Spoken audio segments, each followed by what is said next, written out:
What if the person you trusted most was hiding a secret that could destroy everything? That was my reality with Madison. At first, everything felt perfect: love, trust, and shared dreams. But then came the small cracks. A glance that lingered. Too long, a hidden phone screen, and a growing distance I couldn't ignore. When the truth finally came to light, it wasn't just betrayal, it was a wake-up call. This is a story about heartbreak, resilience, and finding the courage to choose yourself, even when it feels impossible. Stay with me, because sometimes the hardest endings lead to the most powerful new beginnings.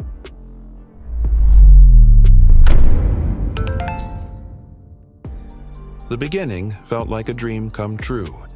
Madison had a way of making the ordinary feel extraordinary.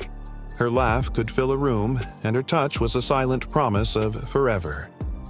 We shared everything: morning coffees, secret ambitions, even the silly quirks that no one else would find endearing. I was convinced I had found my person. Life had finally aligned, and I had no reason to question the perfection we built. But in hindsight, perfection is often the most dangerous disguise. Looking back, it wasn't just the big moments that mattered. It was the little things: our late-night talks, her unwavering belief in my wildest ideas that made me trust her completely. Madison seemed to fit effortlessly into every part of my life, like she had always belonged.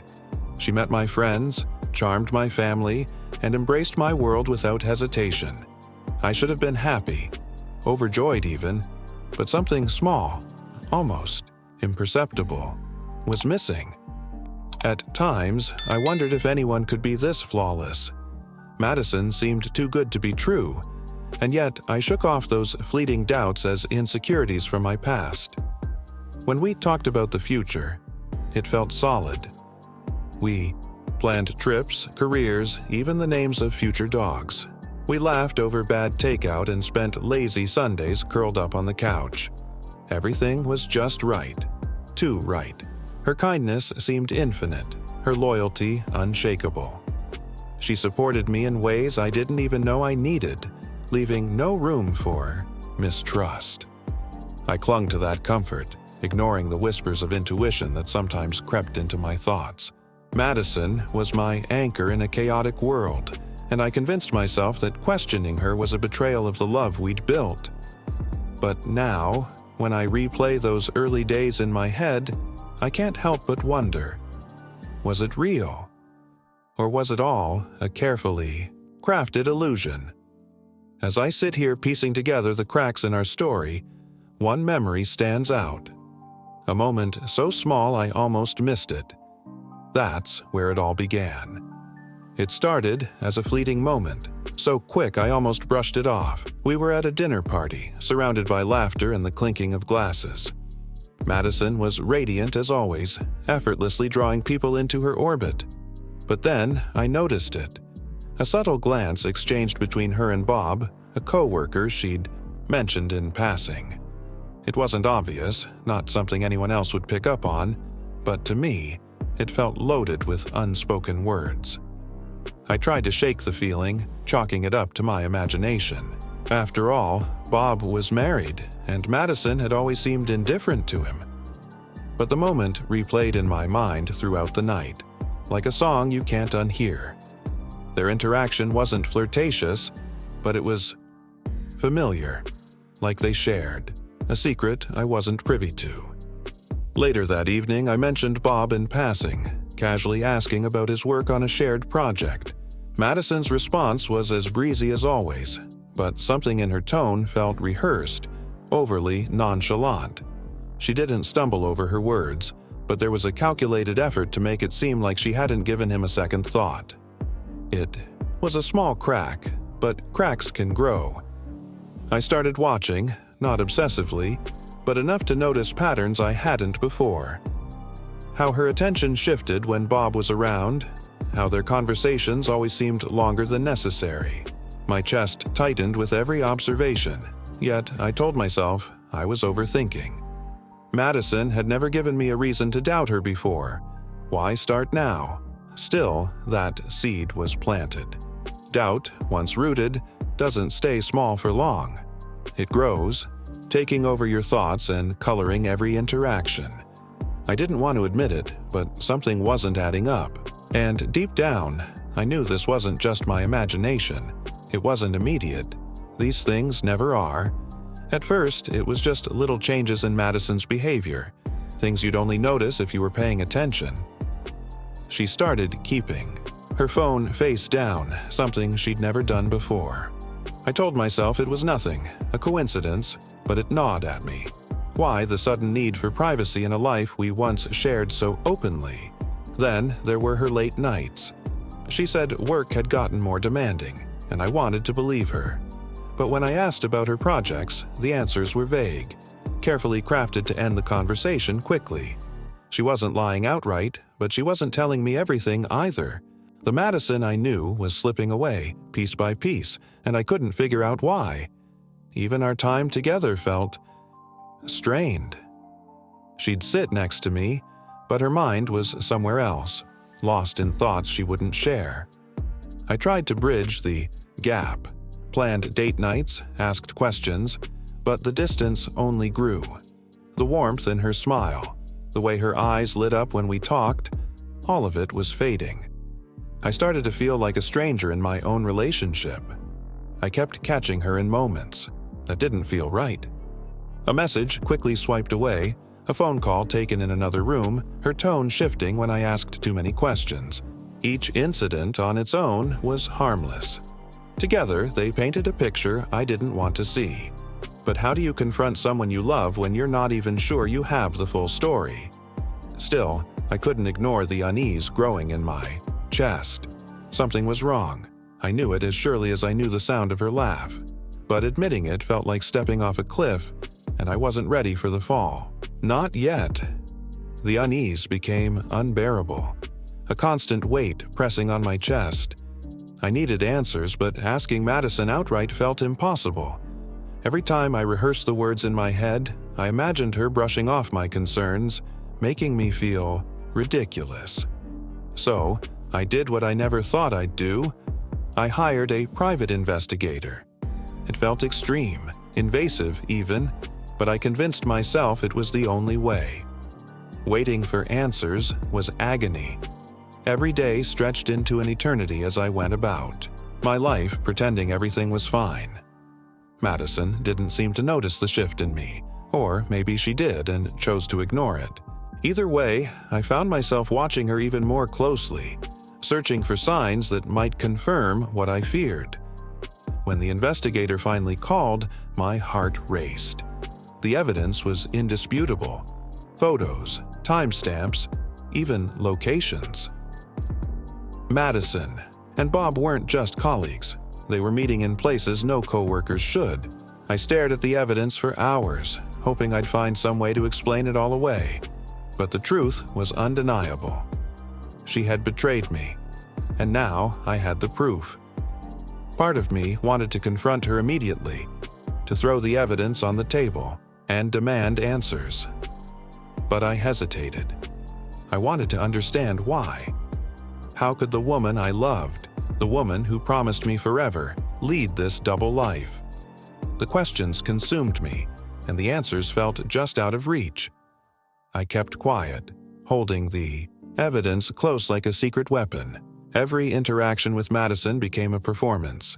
Hers because she didn't know I knew, and mine because I couldn't let her see the hurt bubbling just beneath the surface. The tension was unbearable, but I needed to play this out carefully. This wasn't over. Not yet. The moment came sooner than I expected, though I can't say I was fully prepared. I waited until Madison came home one evening, her usual carefree demeanor feeling almost insulting. My hands trembled as I pulled out the photos and laid them on the table. "We need to talk," I said, my voice steadier than I felt. Her eyes darted to the evidence, and for the first time, I saw her mask slip. At first, she denied everything, her words tumbling out in a panicked mess. She tried to laugh it off, accusing me of overreacting, of seeing things that weren't there. But the photos didn't lie, and neither did the cold, hard truth staring back at her. As I pressed her, The excuses turned into anger, then tears, then silence. It was a roller coaster of deflection and manipulation. "I didn't mean for it to happen," she finally whispered, her voice small, like she was the victim. That's what broke me. Not the betrayal itself, but the way she twisted it, as if I was supposed to comfort her. My love for her clashed with my sense of betrayal, leaving me feeling raw and exposed. How had it come to this? As the confrontation dragged on, I realized I wasn't just angry. I was heartbroken. Madison wasn't the person I thought she was, and now the cracks in her perfect image were too wide to ignore. Her attempts to downplay the situation only deepened the hurt, each word a reminder of how easily she'd lied to me. By the end of the night, nothing felt resolved. Madison's apologies rang hollow, and my trust in her was shattered. But there was still a part of me clinging to the hope that this was all a mistake, that somehow we could fix this. Even then, I knew deep down, it wasn't just Bob. It was something much deeper, something I couldn't yet fully grasp. The days that followed felt like a haze, my mind trapped in an endless loop of questions. I couldn't stop replaying Madison's words, her excuses, and the half-hearted apologies that seemed more about saving face than making amends. Then, in the middle of this storm, a conversation with an old friend brought a new, gut-wrenching revelation. It was casual at first, a random chat that veered unexpectedly toward Madison's past. My friend hesitated before revealing a detail I hadn't known. Madison's engagement to her ex-fiancé ended under suspicious circumstances. Rumors of infidelity. My chest tightened as the pieces began to fall into place. This wasn't her first betrayal. It was a pattern. A part of me wished I hadn't asked for more details, but I couldn't stop myself. The truth was worse than I imagined. Madison hadn't just cheated on her ex-fiancé, she had done so with his best friend. The familiarity of it all made my stomach churn. Was I just another chapter in her cycle of deceit? Every memory of our time together now felt tainted, colored by this new understanding of who she truly was. When I confronted Madison about it, she didn't deny it. Instead, she brushed it off as if her past mistakes were irrelevant to the person she was now. "That was years ago," she said, her tone exasperated. "I've changed." But had she? The evidence suggested otherwise, and her defensive attitude only deepened my sense of betrayal. This revelation didn't just hurt, it changed everything. It wasn't just about Bob anymore. It was about Madison's entire history, the web of lies and broken promises she left behind. The woman I thought I knew was a stranger, and I was finally starting to see her for who she really was. The weight of it all was unbearable. But one thing was becoming clear. I couldn't ignore the truth any longer.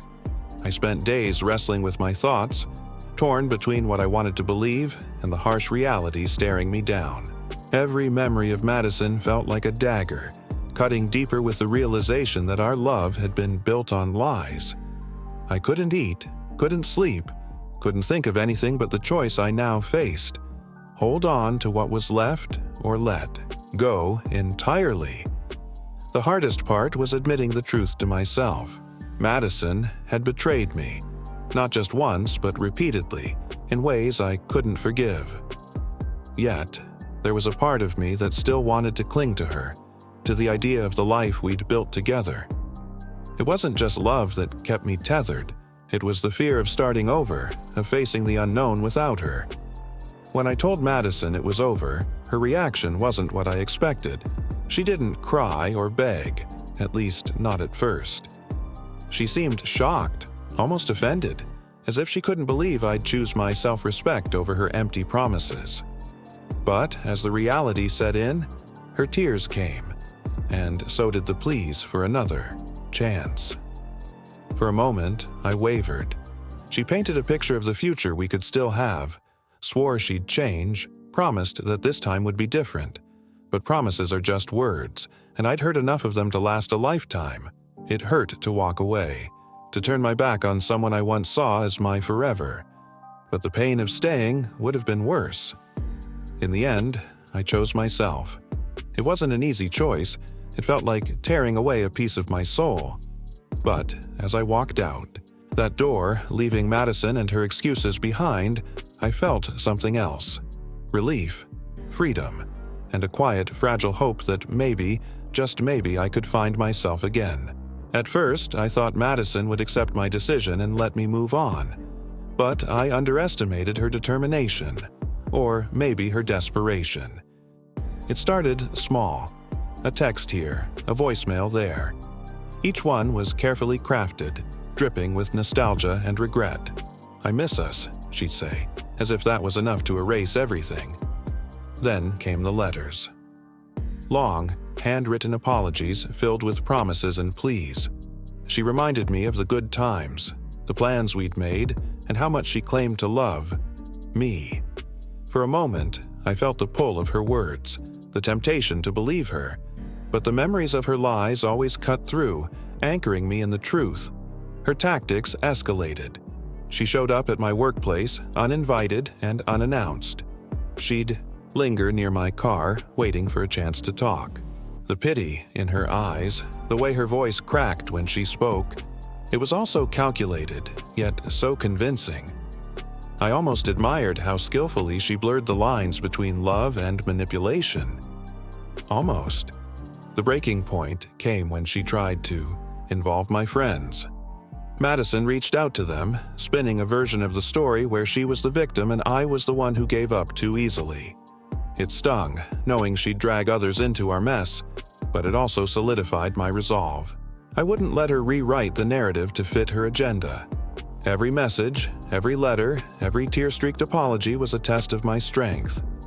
And every time, I reminded myself why I left. Madison wasn't sorry for what she did. She was sorry for losing control. She wasn't fighting for me. She was fighting for the idea of winning me back, and I wasn't a prize to be won. In the quiet aftermath of it all, I finally had space to think. Really think. The chaos Madison brought into my life had drowned out my own voice for so long. Now, in the stillness, I started to hear it again. The questions came in waves. How did I miss the signs? Could I have done something differently? Was I enough? At first, it was hard not to blame myself. I dissected every moment of our relationship, searching for clues, for mistakes I might have made. But the more I reflected, the clearer it became. This wasn't about me. Madison's choices were hers alone, and her betrayal was a reflection of her character, not my worth. That realization didn't erase the hurt, but it helped me begin to heal. I started to recognize the scars she'd left behind, not just the obvious ones, but the subtle ways her actions had changed me. Trust, once something I gave so freely, now felt like a fragile thing, something to guard. Vulnerability, which I once saw as strength, now felt dangerous, but even in the shadow of that pain, I felt a spark of hope. Healing wasn't linear, and some days were harder than others. There were moments when the memories resurfaced, threatening to pull me back into the darkness. But I refused to let Madison's betrayal define me. Instead, I focused on rediscovering who I was before her, on rebuilding the pieces of myself she had chipped away. Through it all, I learned the importance of self-respect and boundaries. I learned that love shouldn't come at the cost of your dignity, and that walking away is sometimes the bravest thing you can do. And though I wasn't there yet, I started to believe that one day I could trust again. One day I'd open my heart to someone who deserved it. Eventually, the messages stopped. The calls faded into silence, and Madison became nothing more than a memory. But letting go wasn't as simple as ignoring her attempts to reconnect. It required me to confront the pain she'd left behind and make peace with the lessons her betrayal had taught me. I realized that moving on wasn't about forgetting, it was about accepting. Accepting that the person I loved wasn't who I thought she was. Accepting that her choices didn't diminish my worth. And, most importantly, accepting that walking away was the only way to reclaim my peace. It was a painful truth, but one I had to face to truly let go. In time, I started to focus on the things I could control: my happiness, my future, and the relationships that truly mattered. I set boundaries, not just with others, but with myself, promising never to compromise my values for the illusion of love again. It felt liberating, like shedding a weight I'd carried for too long. Madison's chapter in my life was over, but the story wasn't finished. Each day brought new opportunities to grow, to heal, and to embrace the person I was becoming. The scars she left behind didn't define me. They were reminders of how far I'd come and how much stronger I was for surviving. As I closed that chapter for good, I felt a sense of freedom I hadn't felt in years. For the first time, I wasn't looking back or wondering, what if? Instead, I was looking ahead, ready to write a new story. One filled with hope, self-worth, and the kind of love that doesn't need to be questioned. Keep watching our stories by clicking on one of the videos that appear on the screen, and don't forget to subscribe to the channel and turn on notifications to be alerted about new videos. See you next time.